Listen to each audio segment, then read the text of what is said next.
ధర్మశాస్త్రం ఆనందించు దివారాత్రం దాన్ని ధ్యానించేవాడు కూడా ధన్యులు ధన్యులు ధన్యులు. దేవుని స్తోత్రం. కనుక మనందరూ కూడా దేని వరకు వచ్చామంటే దిద్దుబాటు చేసుకోవడానికి, ప్రార్థన చేసుకోవడానికి, మన సమస్యల్ని తీర్చుకోవడానికి దేవుని సన్నిధికి వచ్చి ఉన్నాం. ప్రేమ దేవుని బిడ్డలారా, కొంతమంది హృదయపూర్వకంగా ఏదో వచ్చామా వెళ్ళిపోయామా అన్నట్టు కాకుండా హృదయపూర్వకంగా కొంతమంది ఎలా చేతులు ఎత్తున్నారు, కొంతమంది ఎలా ఎత్తుతున్నారు, కొంతమంది సంపూర్ణంగా ఎత్తున్నారు. దేవుని స్తోత్రం. సంపూర్ణంగా దేవుని చేతులు ఎత్తి దేవుని స్తోత్రం చెల్లించాలి, అది ఎవరైనా సరే. కనుక దేవుని స్తుతించేటప్పుడు మనం ఏం చేయాలంటే దేవుని మనస్ఫూర్తిగా ఆరాధన చేయాలి, ప్రార్థన చేయాలి. ఏదో ఒకటి మనం మారు మనసు పొందాలి, ఏదో ఒక శక్తిని పొందుకొని మనం పొందుకోవాల్సిందిగా మనం చూడండి. ప్రసంగి గ్రంథము 11వ అధ్యాయము 10వ వచనాన్ని ఒకసారి చదువుకుందాం. ప్రసంగి గ్రంథము 11వ అధ్యాయము 10వ వచనం చదువుకుందాం.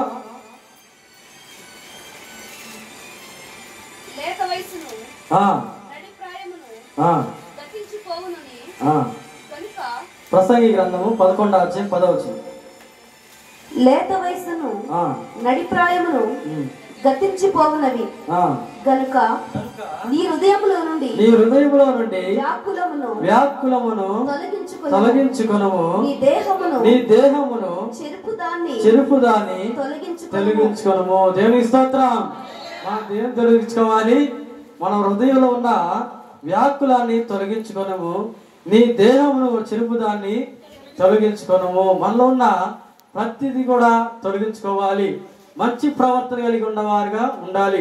మంచి హృదయము మన మాటల్లోనూ, అలాగే మన యొక్క విశ్వాసంలోనూ, అలాగే మన అన్ని విషయాల్లో మనం మంచి ప్రవర్తన కలిగి, యథార్థమైన ప్రవర్తన కలిగి జీవించాలని ప్రభుపేట మనం ఇక్కడ ఏం జరుగుతుందంటే, మొదటగా నీ హృదయం నుండి వ్యాకులాన్ని తొలగించుకోవాలి. రెండవదిగా నీ దేహం చెరుపుదాన్ని తొలగించుకోవాలి. వారి గురించి మాట్లాడడం, వీరి గురించి మాట్లాడడం, వాళ్ళు అలా ఉన్నారు, వీరు ఇలా ఉన్నారు, వాటి అన్నిటి గురించి మానివేయాలి. ఎందుకంటే మనం ఎంతో భక్తి కలిగి వారమై అనుకుని మనమే చెరిపి వేసుకుంటున్నాం, మన హృదయాన్ని పాడు చేసుకుంటూ ఉన్నాం, మనం ఎంతో ప్రార్థన చేస్తూ ఉన్నాం. ఎదుటి వ్యక్తిని మనం తక్కువగా అంచనా వేయకూడదు. ఏమి వేయకూడదు? తక్కువ అంచనా వేయకూడదు. ఎంతవరకు దేవుడు ఎంతవరకు వాడుకోవాలో అంతవరకే వాడుకోవాలి. దేవునికి స్తోత్రం. కనుక నేను కూడా ప్రార్థన చేయాలని ఎంతో ఆసక్తి కలిగి ఉన్నవాడు, కానీ ప్రభు దగ్గర అడుగుతూ ఉండేవాడిని, ప్రభువా నా ప్రార్థన కూడా ఆలకించు ప్రభు అని. నీవు కూడా యెహోవా యొద్ద విచారణ చేయగా ఆయన నాకు ఉత్తరం ఇచ్చాను, నాకు కలిగిన భయం నుండి ఆయన తప్పించాను. దేవుని స్తోత్రం.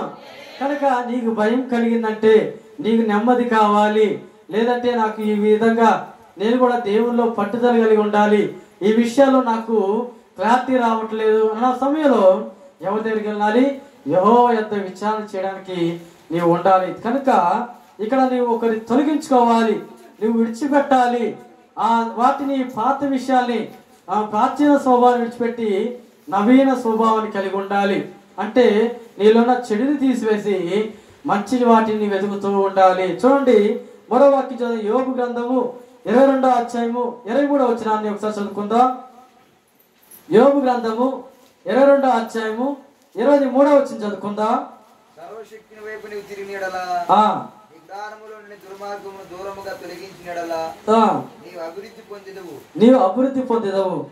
చాలండి, ఏమనుంది? సర్వశక్తిని వైపు నీవు తిరిగినడలా గుడారంలో నుండి నీ గుడారంలో నుండి దుర్మార్గము దూరముగా తొలగించినలా నీవు అప్పుడు అభివృద్ధి పొందేదావు. దేవునికి స్తోత్రం. మొదట నువ్వేం చేయాలంటే సర్వశక్తిని వైపు నువ్వు తిరగాలి. అంటే నీవు స్థిరంగా నిలబడాలి, కూర్చోవాలి, ప్రార్థన చేయాలి.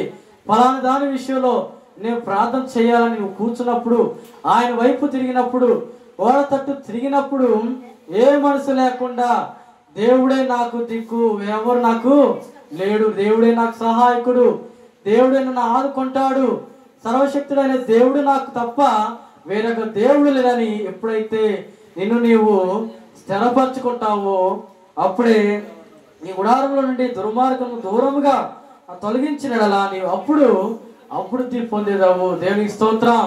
నువ్వు ఉపవాసం చేయాలి అంటే దేవుని దగ్గర మరి మొరపెట్టుకోవాలి, దేవుని దగ్గర ప్రార్థన చేసుకోవాలి.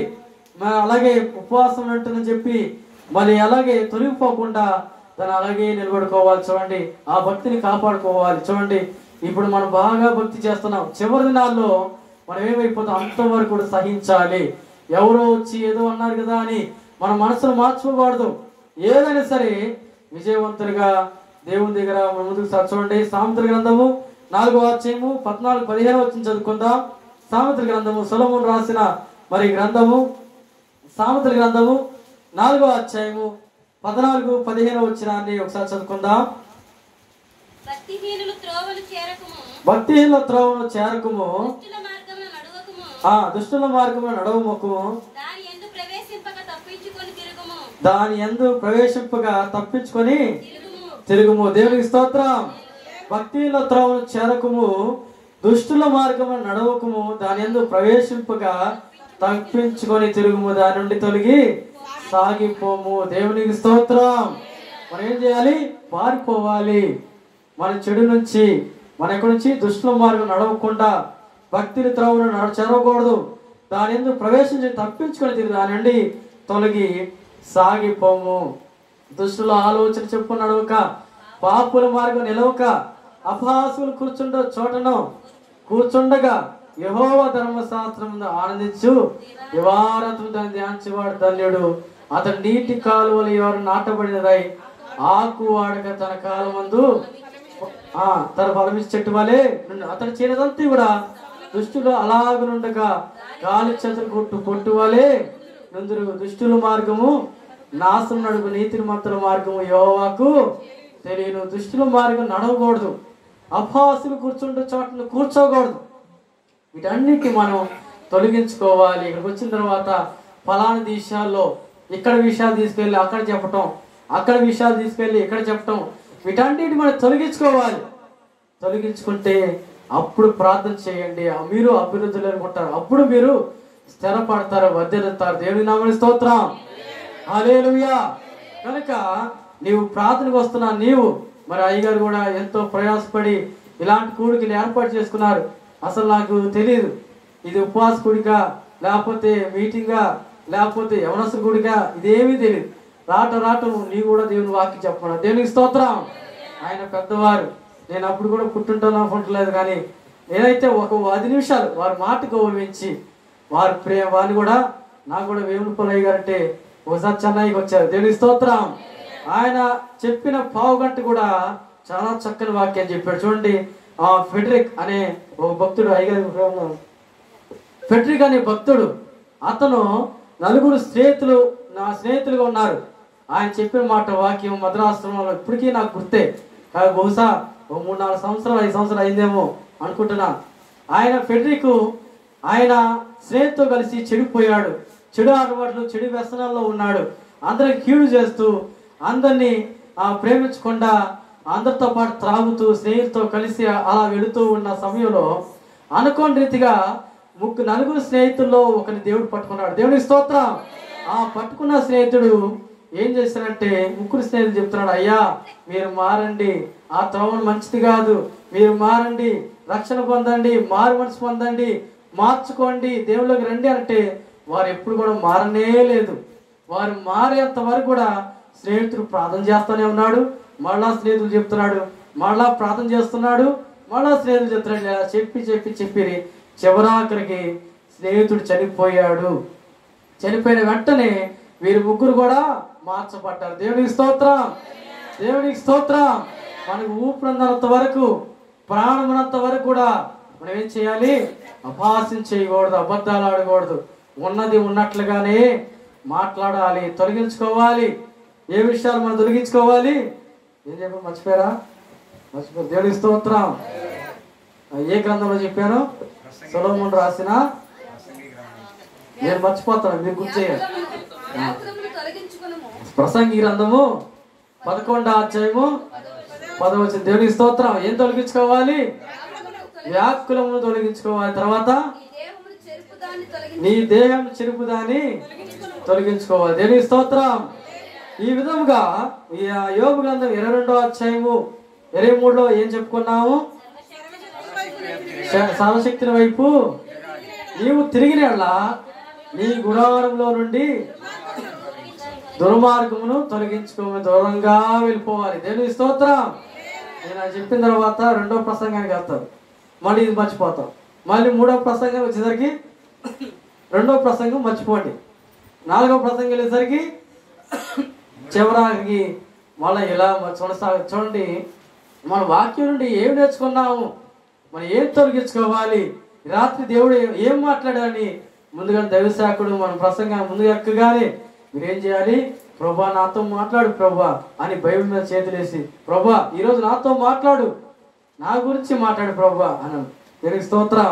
నా గురించే చెప్పాడు, నా గురించే అని చెప్పాడు అనుకోకుండా మనం ఏం చేయాలి? మనం తొలగించుకోవాలని ప్రభు పేట మీ అందరూ కూడా వినిస్తూ ఉంటాం. చూడండి, చివరిగా ఒక మాట చదువుకుందాం. 1 పేతురు 3వ అధ్యాయము 11వ వచనాన్ని ఒకసారి చదువుకుందాం.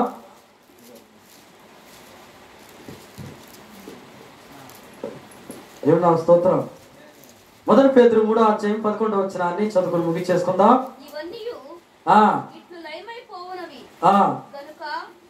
ఆకాశములు రగులుకొని లయమైపోవునట్టు పంచభూతములు మహావేంద్రముతో కరిగిపోవునట్టు 1 పేతురు 3వ అధ్యాయం 11వ వచనం. అతడు కీడు నుండి తొలగి సమాధానం వెతికి దాని వెంటాడవలను. ప్రభు కనులు నీతిమంతుల మీదను ఆయన చెవులు వారి ప్రార్థన వైపున ఉన్నవి గాని ప్రభు ముఖము కీడు చేయవారికి విరోధముగా ఉన్నది. దేవుని స్తోత్రం. కీడు నుండి తొలగి మేలు చేయవలెను. ఏం చేయాలి?